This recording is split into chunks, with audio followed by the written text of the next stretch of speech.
hope I'm saying this correctly. Miss Echebiri? Echebiri. Echebiri. I was sort of close. Yeah. So what have you what have you two worked out? You can do that. 5 minutes. How about we do 4-4 evenly? Is that okay? Well, there you go. There now. See that's sensible, isn't it? Go ahead. All right. So, Akima, 4 and 4. Go ahead. There's a well-known saying, when you know better, you do better. The United States has known that lead is hazardous to a child's developing brain since the 1920s. Yet and still, the U.S. hasn't done better to protect those disproportionately affected by lead hazards, who are Black folks.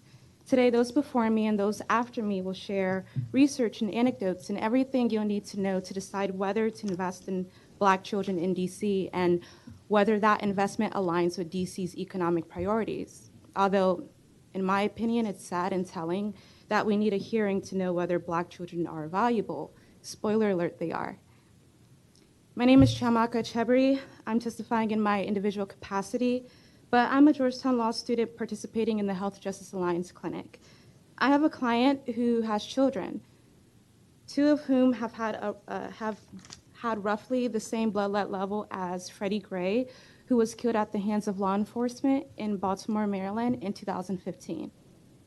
They both have had a blood lead level of 35 micrograms per deciliter, which is over 7 times the CDC's reference level.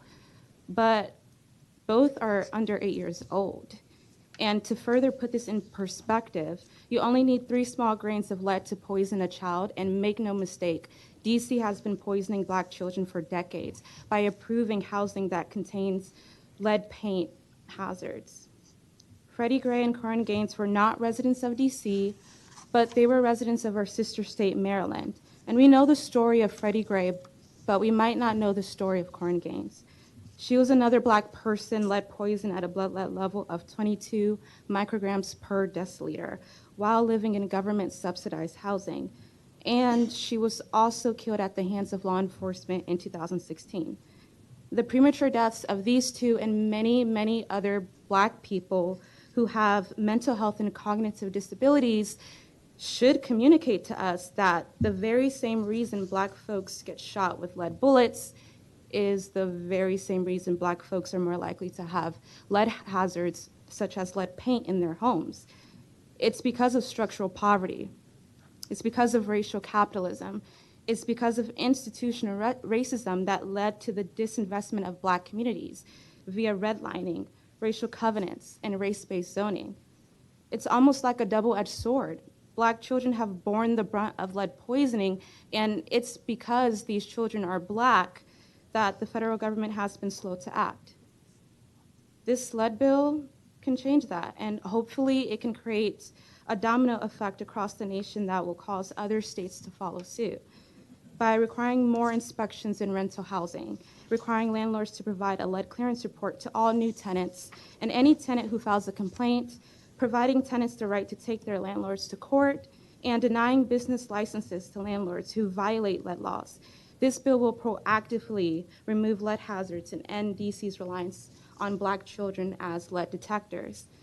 Given the fact that DC will actually save more money by enacting this bill rather than by continuing to pay for the medical care and other long-term costs associated with lead poisoning, your decision turns on this one simple question. Do you think poor Black children are worth this investment? Thank you for this opportunity. I'm happy to answer any questions. Thank you very much, Ms. Berenson. And by the way, that was nicely done. In many respects, but in particular by according each of you 4 minutes. So. Thank you. There's a lot of weight on you now. Well, yes, thank you, Chairperson Shea, and members of the committee and staff. And yes, thank you to my colleague for your powerful testimony. And thank you for allowing me the opportunity to testify